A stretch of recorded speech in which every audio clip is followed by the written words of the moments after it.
Hello everyone. तो आज से हम लोग स्टार्ट करने वाले हैं daily 25 important MCQ questions of general science, जो काफी ज्यादा आपके लिए हेल्पफुल होगा कॉम्पिटेटिव एग्जाम्स के लिए। तो स्टार्ट करते हैं एपिसोड नंबर 1 के साथ। सबसे पहला क्वेश्चन है, what is the branch of biology in which we study about the relationship between living and their environments. यानी कि बायोलॉजी के उस ब्रांच को क्या कहा जाता है जो लिविंग थिंग्स और उन इन्वायरमेंट्स के बीच के बारे में जहाँ पे स्टडी किया जाता है। जूलॉजी नहीं है, जूलॉजी बेसिकली एनिमल्स के बारे में स्टडी किया जाता है। माइक्रोबायोलॉजी में इंसेक्ट वगैरह का स्टडी किया जाता है। और ecology is the branch of biology where we will study about the living things and environments. ठीक है, तो फर्स्ट का आंसर हो जाएगा सी। सेकंड क्वेश्चंस में आते हैं। सेकंड क्वेश्चन से, when are positive ions are form from neutral atom. किसी भी न्यूट्रल एटम से पॉजिटिव आयंस का फॉर्मेशन कब किया जाता है या कैसे हो सकता है? तो बाय लॉस ऑफ इलेक्ट्रॉन। जैसे ही वो इलेक्ट्रॉन को लॉस करेगा, वो न्यूट्रल एटम से अब वो पॉजिटिव आयंस में अपने आप को कन्वर्ट कर लेगा। थर्ड क्वेश्चन से, most of the digestion occurs in which part of alimentary canal. यानी कि एलिमेंट्री कैनाल के कौन से पार्ट में सबसे ज्यादा डाइजेशन होता है? तो लार्ज इंटेस्टाइन में बेसिकली वाटर एब्जॉर्ब होता है, और तो ये यहाँ पे तो डाइजेशन का होना ही नहीं है। स्टमक में डाइजेशन होता है, लेकिन स्टमक में केवल और केवल प्रोटीन्स का ही डाइजेशन होता है, तो आपका स्टमक भी आंसर नहीं होगा। यानी आपका आंसर होगा option number B, that is called small intestine. Question number 4 में आते हैं, लिखा why does a man inside an artificial satellite feel weightless. यानी कोई भी इंसान अगर आर्टिफिशियल सैटेलाइट में प्रेजेंट होता है तो वो अपने आप को वेटलेस क्यों महसूस करता है? तो बेसिकली आर्टिफिशियल सैटेलाइट में प्रेजेंट होने के बाद उस पर किसी भी तरह का फोर्स नहीं लगता है। तो आपका ऑप्शन नंबर 1 लिखा है, because the mass of satellite is zero. बिल्कुल नहीं, सैटेलाइट का मास तो होगा ही होगा। Because the force of attraction does not occurs. Option number B आपका सही होगा, क्योंकि वहां पे किसी भी तरह का फोर्स ऑफ अट्रैक्शन नहीं लगता है। ठीक है, ऑप्शन नंबर सी में लिखा है एटमोस्फियर नॉट प्रेजेंट, ऐसा नहीं है। ऑप्शन क्वेश्चन नंबर 5 में लिखा है, what is form by the strong heating of potassium परमैग्नेट। यानी कि अगर आप पोटेशियम परमैग्नेट, जिसको बेसिकली KMnO4 कहा जाता है, अगर आप पोटेशियम परमैग्नेट को हीट करोगे तो क्या होगा? इलेक्ट्रॉन का लॉस होगा? बिल्कुल नहीं, पोटेशियम परमैग्नेट को हीट करने से इलेक्ट्रॉन का लॉस नहीं होगा। कार्बन डाइऑक्साइड रिलीज होगा? बिल्कुल नहीं होगा। ये तो आप वैसे भी बता सकते हो, क्योंकि यहाँ पे किसी भी तरह का कार्बन का एलिमेंट्स प्रेजेंट नहीं है। ऑक्सीजन इज रिलीज, ये आंसर सही है। ऑप्शन नंबर सी आपका सही होगा, यहाँ पे ऑक्सीजन रिलीज होगा।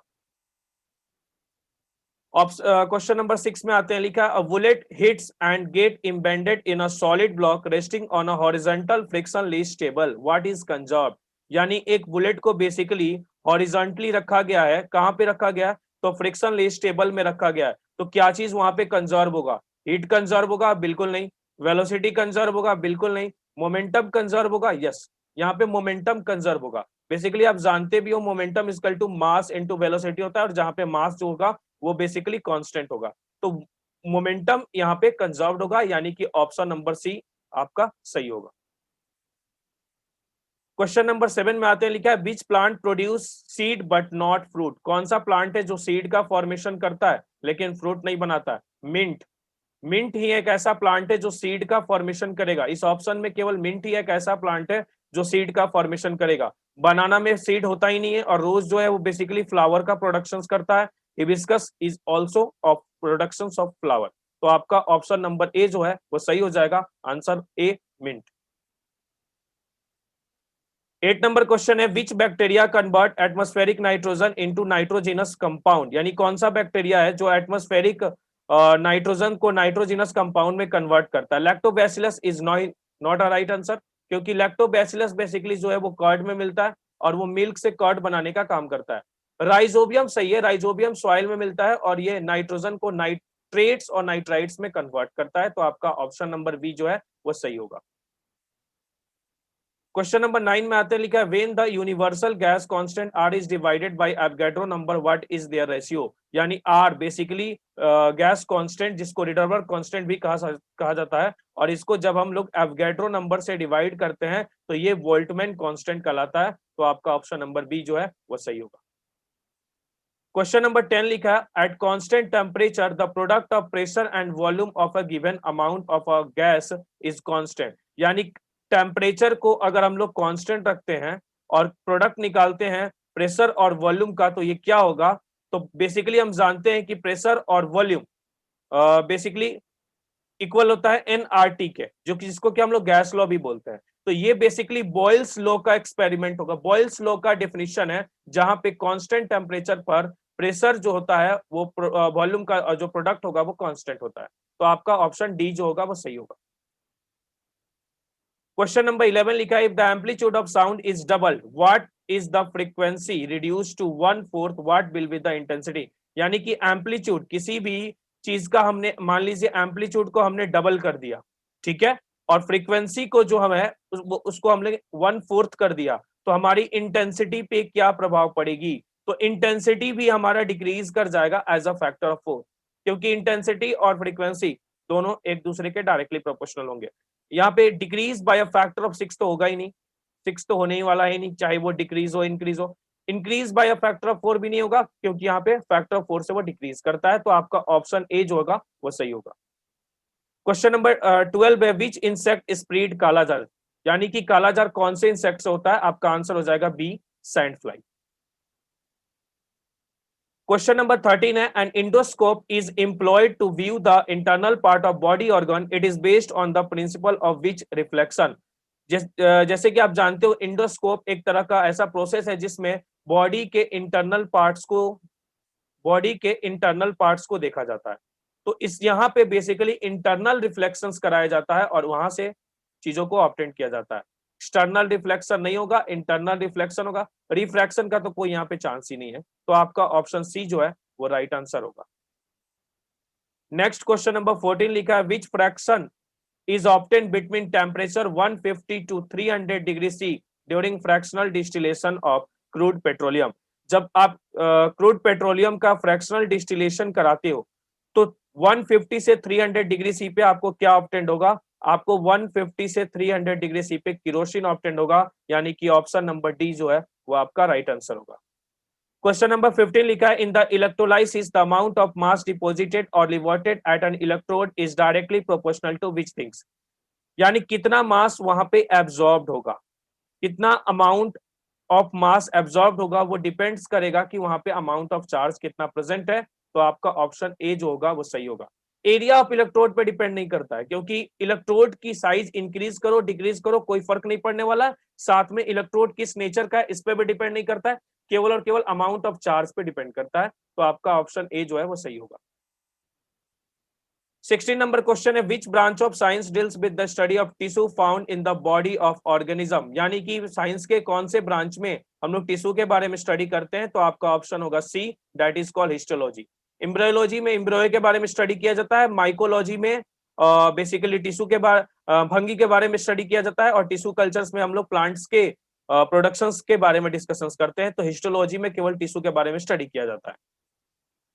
Question number 17, the statement protoplasm is basically physically basic of life, ये चीज किसके द्वारा कही गई थी? तो प्रुकिंजे के द्वारा कही गई थी। Option number B is the right answer. Next आते हैं क्वेश्चन नंबर 18 लिखा है, acid rain is cause due to emission of which gases into the atmosphere.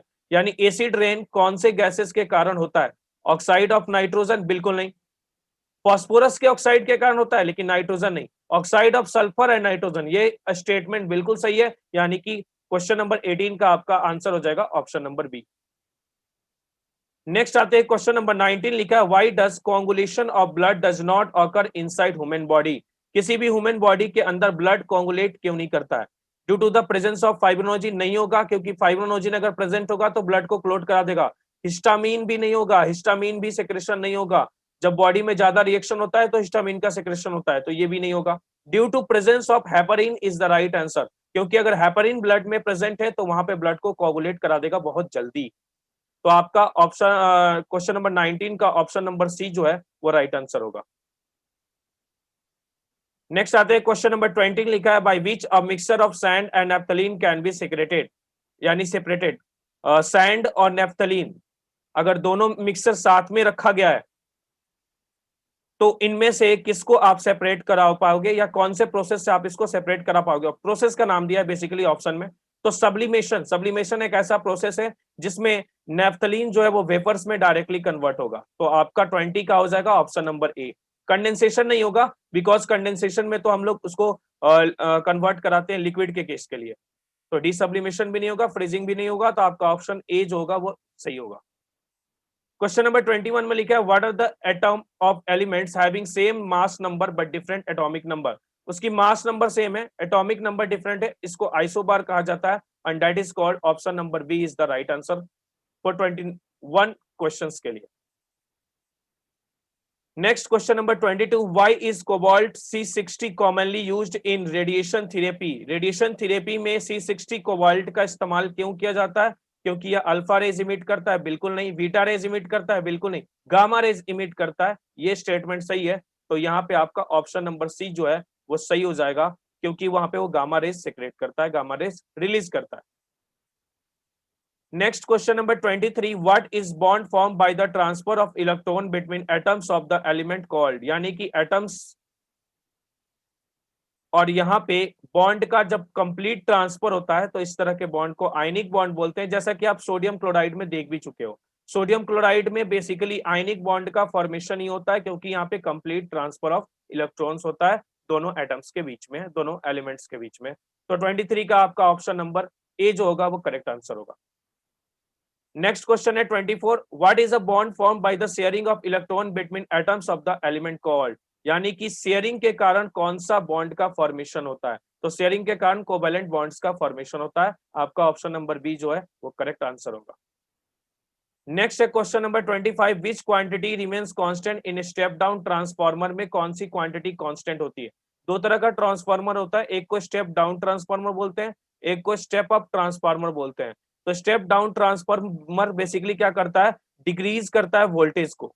तो यहाँ पे वोल्टेज तो बेसिकली कांस्टेंट होने से रहा नहीं, एनर्जी भी कांस्टेंट नहीं होगा, क्योंकि जहां पे वोल्टेज ज्यादा होगी वहां पे एनर्जी भी ज्यादा होती है।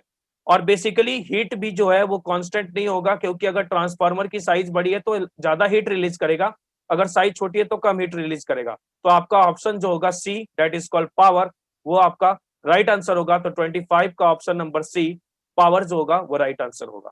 ठीक है, होप सो आपको यहां तक समझ में आ गया होगा। 25 मल्टीपल चॉइस क्वेश्चन समझ आए तो वीडियो को लाइक कर दीजिएगा, और चैनल्स पर नए हो तो सब्सक्राइब कर दीजिएगा। Thank you. नेक्स्ट एपिसोड में हम लोग नेक्स्ट 25 क्वेश्चंस के साथ स्टार्ट करेंगे। ठीक है, like, share and subscribe for more interesting lectures. Thank you.